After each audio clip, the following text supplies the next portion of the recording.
Esse projeto, ele é uma iniciativa do nosso amigo Richard Weingarten, que está aqui na frente. O Richard é norte-americano, é jornalista, educador, conferencista internacional, ativista de saúde mental, e é uma pessoa que tem uma história também de superação, recuperação e superação de transtorno mental. E como processo de superação, ele foi desenvolvendo uma maneira, como resultado desse processo, ele desenvolveu uma maneira de trabalhar com as pessoas para ajudá-las nessa jornada, né? E aí a gente se encontrou, eu já conhecia ele de trabalhos publicados e de notícias de colaboração que ele tem vindo ao Brasil durante muitos anos, colaborar com profissionais de saúde mental, com pessoas com transtornos mentais. E finalmente, quando nós nos conhecemos e trocamos algumas experiências comuns, eu contei da nossa experiência da ABRO, né, que é a Associação Brasileira de Familiares, Amigos e Pessoas com Esquizofrenia, nasceu esse projeto comum. Então, da nossa vontade de capacitar pessoas para falarem as suas próprias histórias, coisa que a ABRO vinha fazendo de um outro jeito, né, em apresentações que talvez alguns de vocês tenham lido nos nossos conversando sobre esquizofrenia, mas a gente teve vontade de ampliar, de falar de recuperação e superação de transtornos mentais em geral, né? Então não focando na esquizofrenia, não focando num diagnóstico específico, mas falando dessa experiência através da voz das pessoas que então têm essa vivência. E dessa forma nós fizemos um projeto para capacitar um grupo de pessoas e começar fazer essas apresentações que a gente espera sejam levadas para muitos lugares. Essa é a nossa primeira semana, são as nossas primeiras apresentações, de certa forma é a primeira experiência de alguns dos integrantes do grupo. São 10 integrantes, né? O grupo passou a ser coordenado pelo Caio e pelo José Alberto, que são palestrantes também, então eu estou pouco a pouco saindo da coordenação, mas foi foram 2 semanas muito intensas de capacitação e formação do grupo, e o que vocês vão assistir hoje já é o resultado desse processo, tá? A avaliação de vocês é muito importante para a gente poder aprimorar essa maneira de conversar. Eu esqueci de dizer que esse projeto está sendo, né, apoiado através da captação de um doador que prefere se manter anônimo, e isso veio do Richard, né? Então a gente espero poder fazer muitas apresentações e remunerar as pessoas por essas apresentações em reconhecimento e validação da sua experiência, né? Então o que vocês vão ter a oportunidade de ver hoje são histórias contadas em primeira pessoa, narradas pelas próprias pessoas que vivenciam esse processo, tá? Eu espero que vocês aproveitem, que a gente converse muito, porque o formato dessa apresentação é para gerar um diálogo, tá? E então vou chamar o Murilo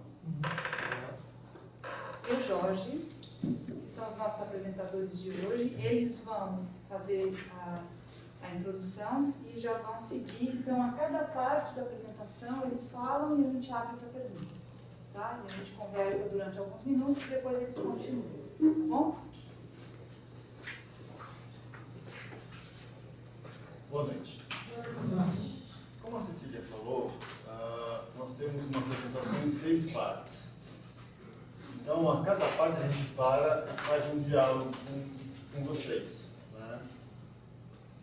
Bom, meu nome é Jorge Cândido de Assis. Eu moro aqui perto da Vila Mariana, num bairro chamado Conci. Eu nasci nesse bairro e moro nele até hoje.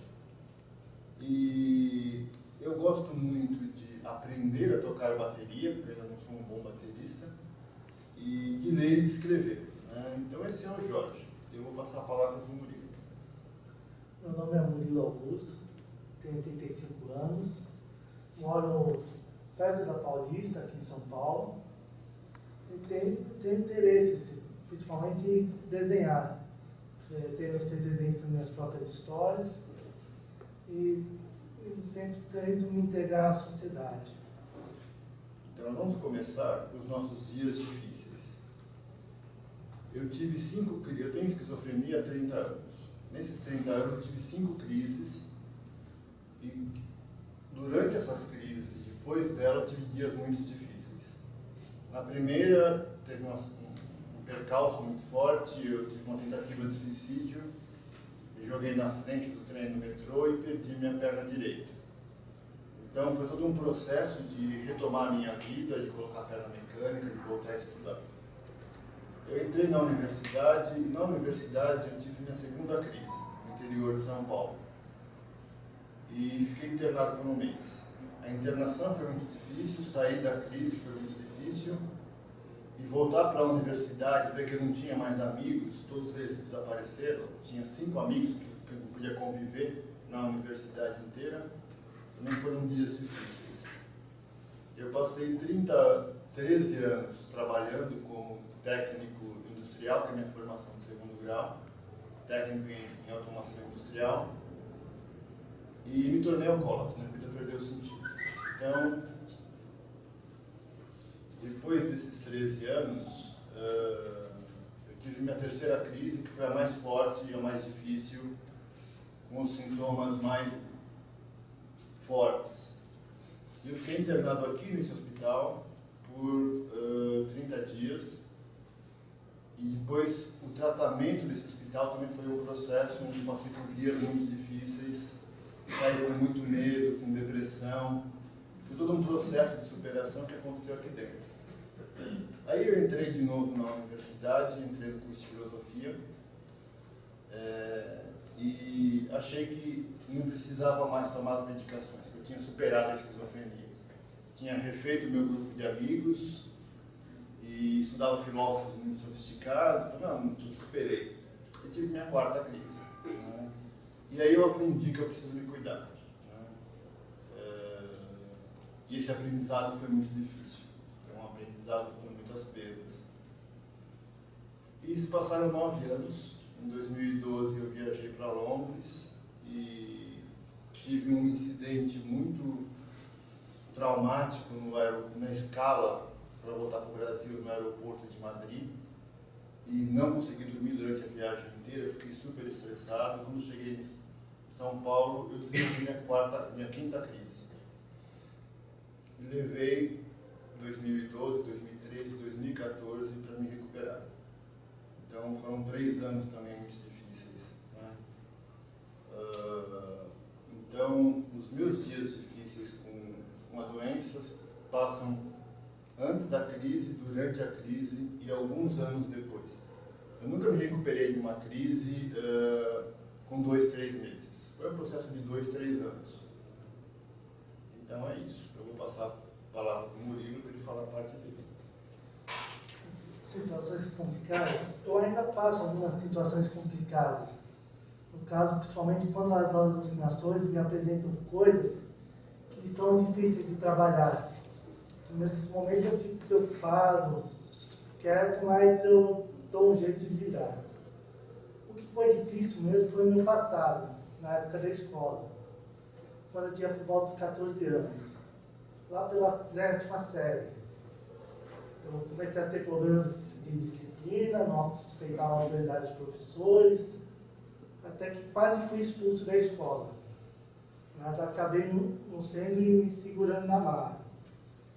Na época eu ouvia muitas vozes, eu alucinava direto, eu lidava de tudo e de todos, era muito antissocial. E o principal, eu tinha muita fúria, tinha uma fúria compulsiva, no caso. Então foi uma batalha, até conseguir o autocontrole.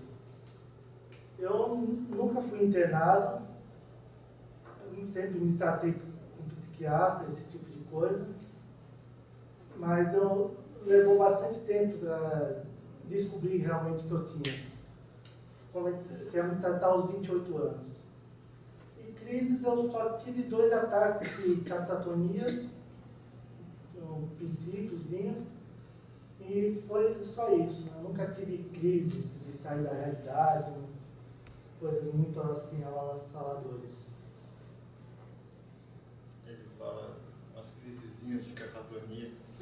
Nossa, super difícil, Murilo.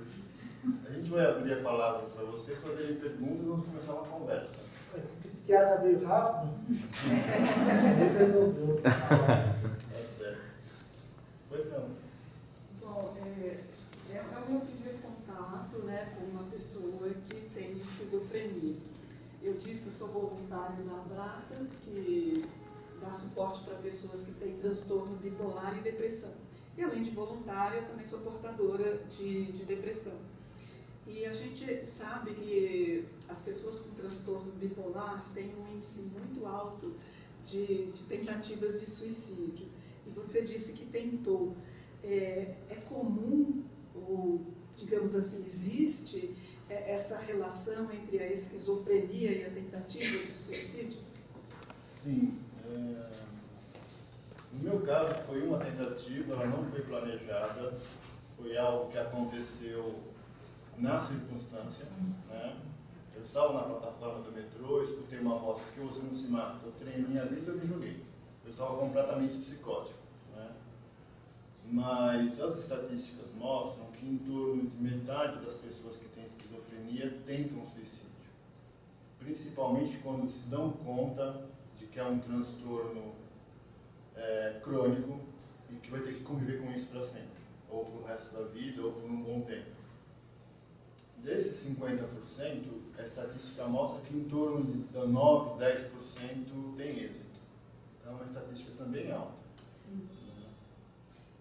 Eu acho que isso que você perguntou é bem importante, Bernadette, porque em muitos casos, essas tentativas elas se dão num período que a gente chama de depressão pós-psicótica, que é o que o Jorge está explicando, né, Jorge? Que é quando você se dá conta do que aconteceu, das perdas e do sofrimento.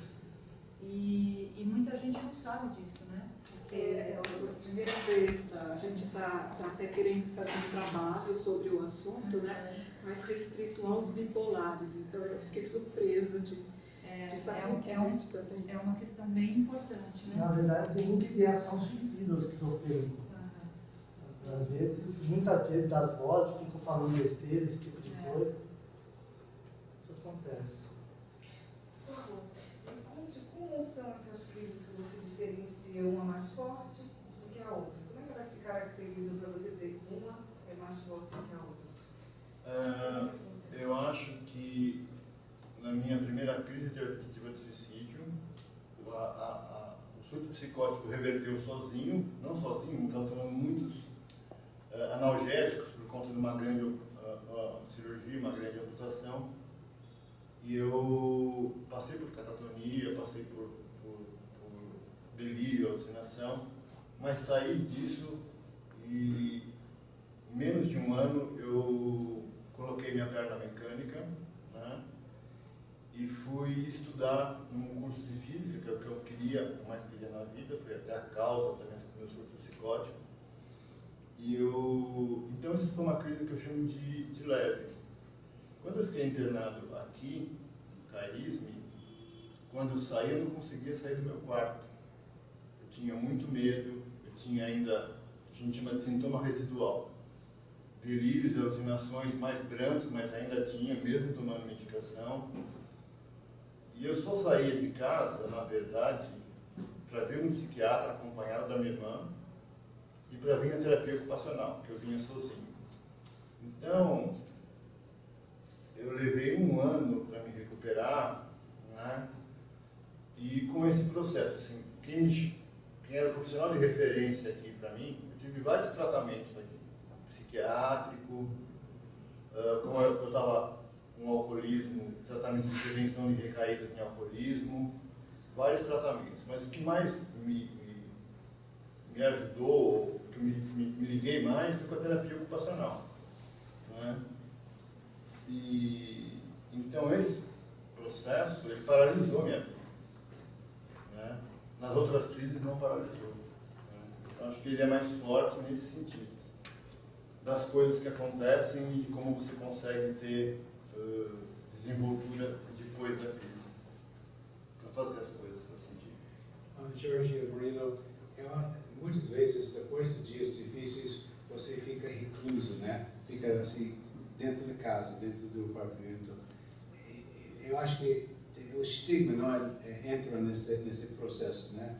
Pode falar um pouquinho sobre os dias onde vocês ficaram retirados e sozinhos, isolados do mundo? Como foi isso para você? Isso foi uma experiência que você tinha?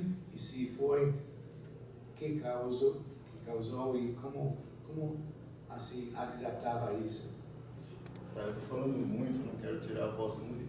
Começa você, depois eu falo.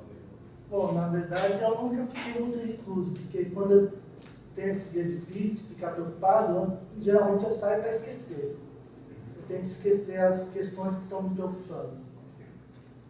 Então, tenho pelo menos 5, 15 minutos de sossego. Senão eu fico matutando muito nelas. Eu fiquei em casa durante praticamente meio ano, Richard.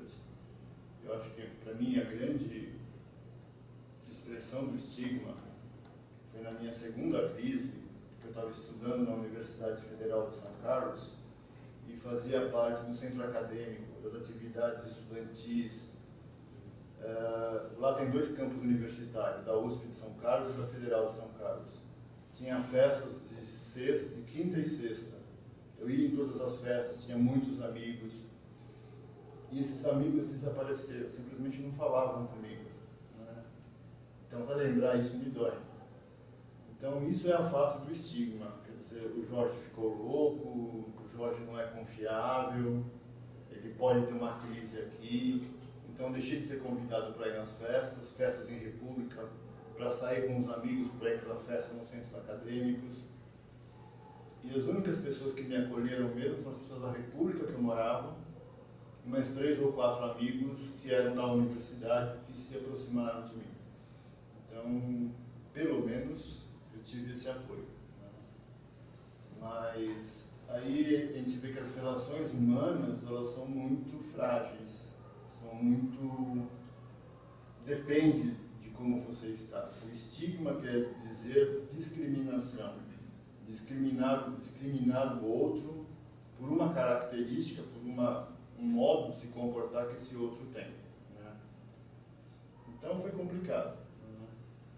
Eu me lembro de um ano depois, estava fazendo uma disciplina e tinha uma prova, e todo mundo achou que a prova era fácil, todo mundo tirou 10.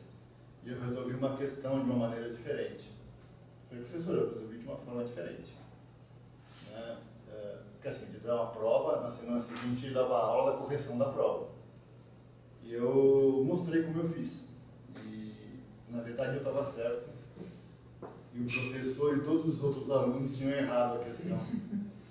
E eu falei, bom, professor, então as 2 formas valem. Ele falou assim, não, em física não tem 2 coisas certas, ou é ou não é. Né? E foi a forma que foi uma coisa que me levou a recuperar a autoestima.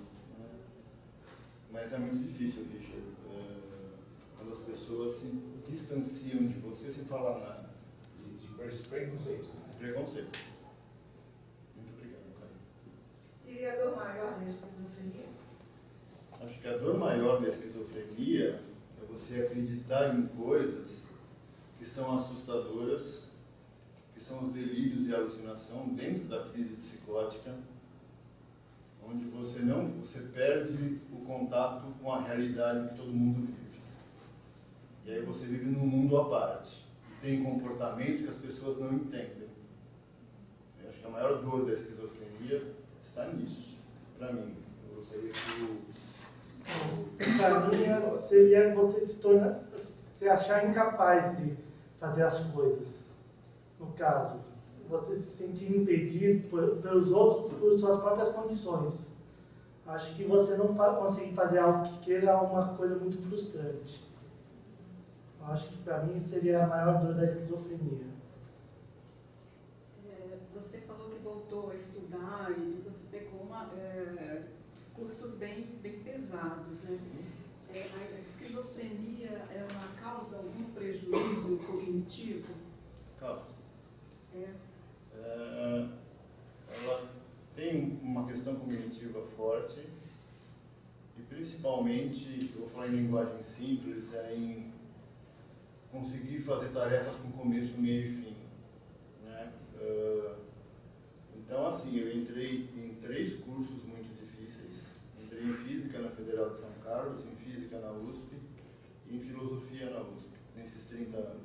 e não consegui me formar. Curiosamente, dentro desses períodos de curso, eu tive crise. E depois, o tempo para me recuperar da crise, como eu falei, é em torno de 2, 3 anos. E aí já foi, o curso já tinha ido embora. Né? Eu gostaria que o Murilo complementasse alguma coisa de dificuldade intelectual, coisas assim. Graças a Deus eu não tive.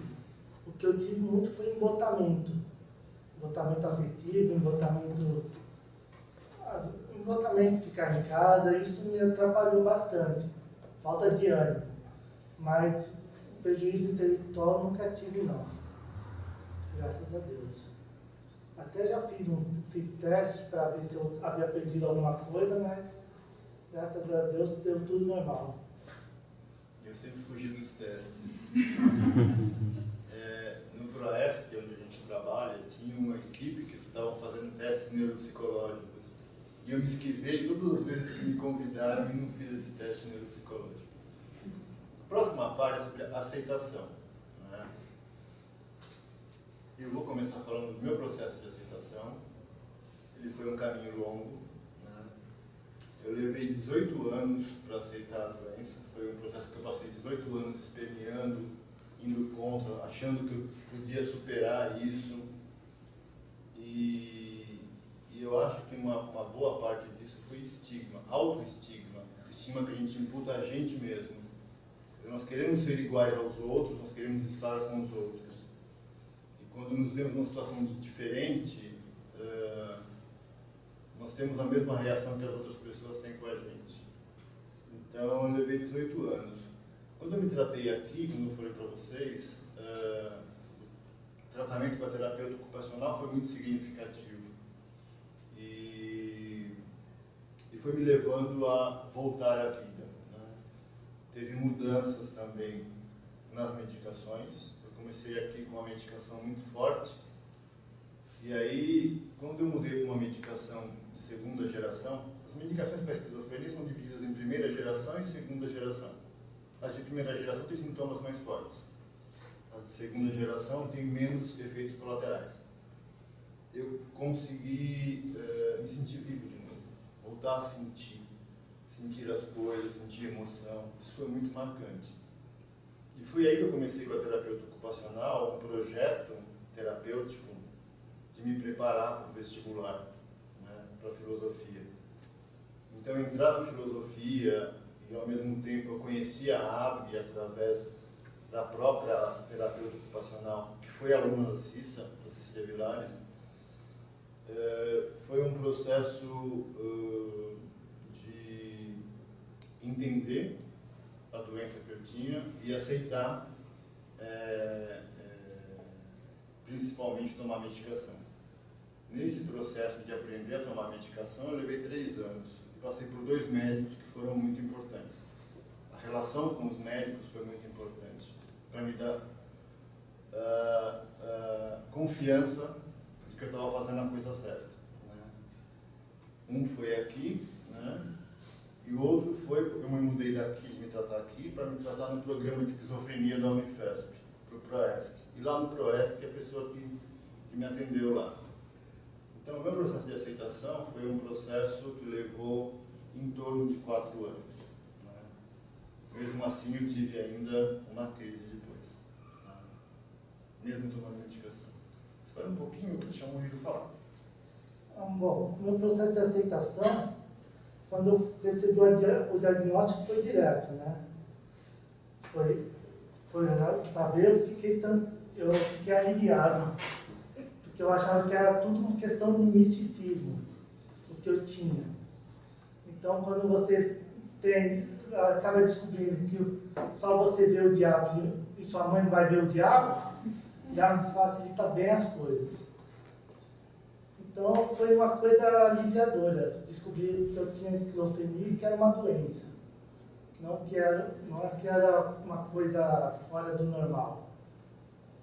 Na verdade, eu não senti vergonha, não senti nada, porque eu nunca tinha roubado, não tinha matado, não tinha feito nada de errado, né? Então, como era uma doença, a gente tem que aceitar e tocar o barco para frente. Não ia família ajudou bastante nisso. Por causa do... Como eu aceitei muito bem, eles aceitaram muito bem, minha mãe e minha irmã, com quais eu vivo. Meu pai não aceitou bem, mas por questão dele. Ele não aceita nem problema de saúde dele, né? Imagina o meu. E o diagnóstico veio numa boa hora. Na verdade, só para comentar como foi, eu tinha passado por um concurso público para a Caixa Econômica Federal, estava estudando há bastante tempo, só que no exame médico me reprovaram. E na época eu já estava tratando de toque, né? Eu falei, vou dar uma olhada nisso aí, ver o que é. Até que o psiquiatra descobriu que eu tinha esquizofrenia e me falou para mim, para minha mãe, para minha irmã. E foi só uma questão de administração do tratamento. Pensei que o mais difícil seria administrar o tratamento, mas acabou não sendo. Achei que ia ser um bicho de sete cabeças, alguma coisa assim, mas não foi. A nossa próximo tópico é tratamento mesmo, como você começou. Mas tem algumas, vamos abrir um pouco para a plateia para perguntar. Tinha um rapaz ali que levantou a mão, mas ele saiu.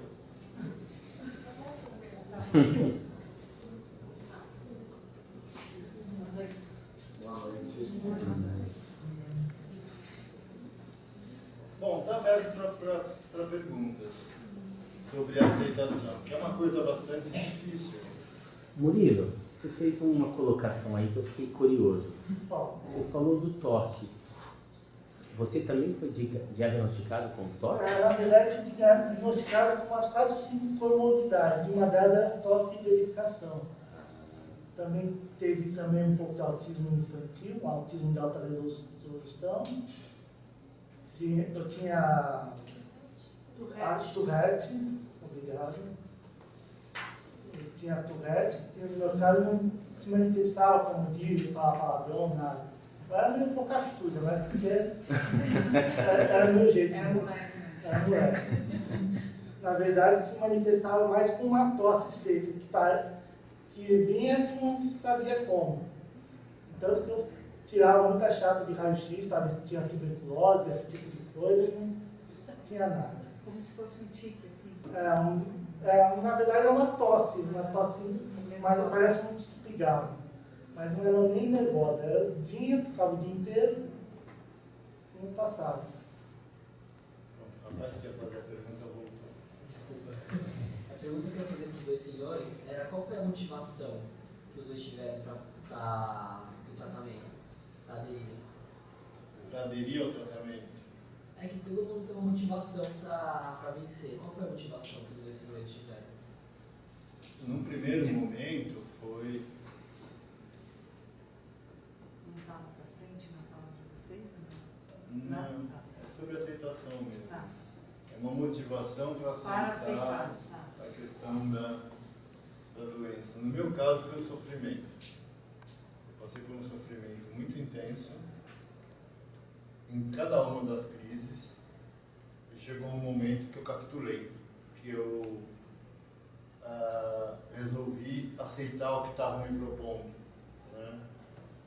E foi uma coisa assim, para sair do sofrimento, no meu caso, né? O tratamento, até na minha 4ª crise, eu achei que tinha superado, quando eu estava dando tudo certo na minha vida, eu tinha que ter superado a esquizofrenia, né? Tinha superado o sofrimento. E não é bem assim. Então, hoje, o que me motiva é conseguir estar aqui na realidade com vocês. E trocar, ter amigos, ter uma vivência de dentro para fora. Isso me leva à aceitação hoje. De eu conseguir me relacionar com as outras pessoas. E você? No meu caso, também foi sofrimento, mas eu já estava sofrendo tanto, quando eu fechava os olhos para dormir, já tinha pesadelos terríveis. Era coisa de pegar uma chave e ia bater em olha de demônio, esse tipo de coisa. São umas coisas absurdas assim, né? Então foi muito sofrimento. E isso quando eu soube que era doença, que tinha um tratamento, não uma cura, me ajudou bastante. Então, foi mais um alívio mesmo. Foi saber que tinha um jeito, dá para dar um jeito na coisa. Bom, eu gostaria que vocês perguntassem mais. Vocês estão muito parados. Eu tenho várias coisas. Vamos falar, vamos Fique à conversar. vontade. A psicoterapia fez parte do tratamento de vocês? E se fez, qual foi a importância? Quer que eu fale ou você fala? Pode falar. Ainda que eu estava em tratamento aqui em 2001, eu comecei uma terapia psicanalítica. Né?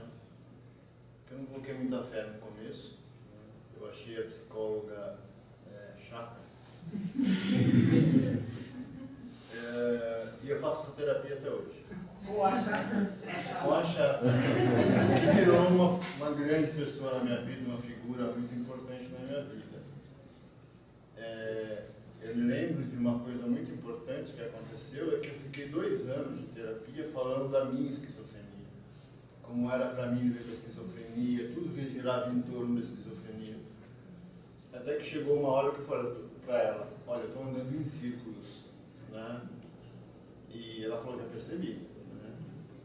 E aí eu comecei a andar em círculos, mas indo caminhando para frente. E eu fui deixando de ter necessidade de falar para as pessoas sobre a esquizofrenia, e ela foi perdendo força. Eu fui conseguindo achar outros significados para a minha vida. E na terapia, até hoje, ela cuida do Jorge, e não da esquizofrenia, do Jorge. É o Jorge como um todo. Então isso é muito importante. Deixa ele falar, depois você fala. Eu já estou há 4 anos na psicanálise, está me fazendo muito bem. Na verdade, eu já conversei muito sobre minhas alucinações, sobre os conteúdos delas, sobre o conteúdo de sonhos. E aí, quando você vai entendendo o processo, melhora bastante. Inclusive, é um processo de sublimação que eu estou, depois falarei melhor sobre isso. Você quer que eu fale sobre sublimação? Eu acho que vocês podem aprofundar um pouco o item do tratamento, que você entrou respondendo, mas eu acho que já pode falar um pouquinho, cada um fala um pouquinho mais. Tá bom, tem mais uma pergunta, vamos acatar. Pode falar. Eu queria saber se antes das crises vocês têm alguma aura, algum sintoma que revele que vocês vão desencadear a crise. Existe um período que precede a crise que a gente chama de pródromos. Os pródromos podem durar meses ou podem ser rápidos, coisa de 1 mês você entra em crise. Tá? Mas existe uma mudança de comportamento que é gradual. Nosso amigo José Alberto chama do canto das sereias.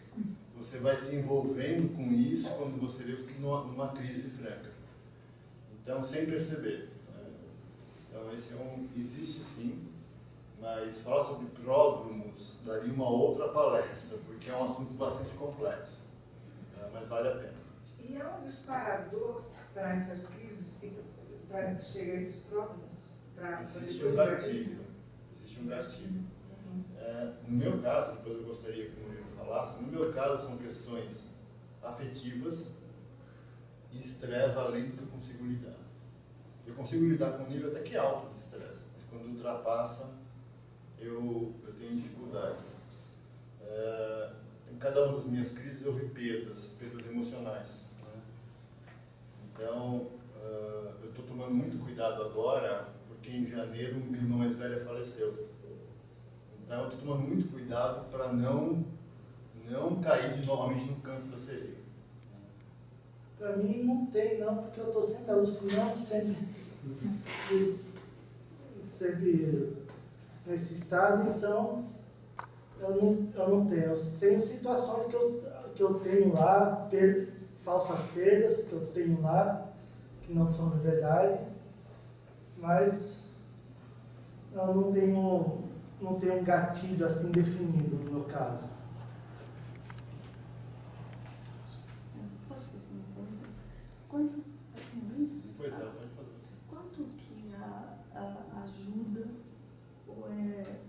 ou ajudou para cada um de vocês a aceitação do familiar? Dos familiares?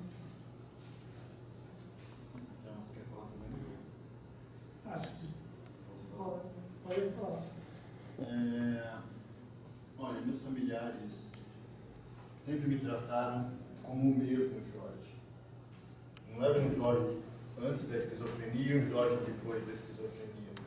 Sempre tive com os meus irmãos o mesmo afeto, a mesma atenção, o mesmo carinho.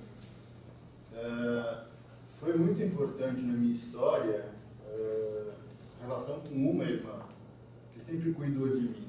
Né? Desde a época de criança, de escola, era 2 anos mais velha, me ajudava com as tarefas da escola, e até hoje. Né? Ela é uma referência na minha vida. Então, ter o apoio da família é fundamental. É onde a pessoa com esquizofrenia vai passar a maior parte do tempo e vai ter as relações mais profundas. Tanto que você conseguir discutir e brigar com a minha irmã, né?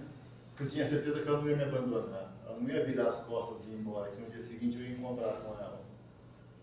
Então, até para isso, para você ser mal educado, você vê que tem que ser com alguém que você confia. Né? E quem está do outro lado tem que entender também. A minha irmã fala isso. Eu entendia que você não estava bem. Então, é muito importante. Meus irmãos, de uma maneira geral, são acolhedores comigo até hoje. Bom, eu, se não tivesse essa acolhida, eu tinha dado um jeito de sair de casa. Mas foi. Inclusive, o pessoal lá de casa diz que me tratam até com mais cuidado. Isso não é uma coisa que me deixa meio doido da vida. Acho que a gente é de cristal, sei lá. E, na verdade, se eu for de alguma coisa, eu sou mais de mármore. Eu sou mais difícil de quebrar que a maioria das pessoas. Então, não tem muita diferença não no tratamento. Você tinha uma pergunta? Eu queria saber quais são as estratégias que vocês usam para diferenciar as alucinações e os delírios da realidade. Boa. A definição de delírio é que é uma crença tão forte que para você é a realidade. Não tem estratégia para diferenciar isso. Eu não enxergo. Na minha história, eu não enxergo estratégia. A estratégia que eu tenho é, da próxima parte que a gente vai falar, do tratamento, é tomar a medicação. E eu tive ao longo da minha história, que vamos falar na parte do tratamento, alguns insights, algumas compreensões profundas. Mas na próxima, aí você vai enxergar o que você perguntou, na próxima parte.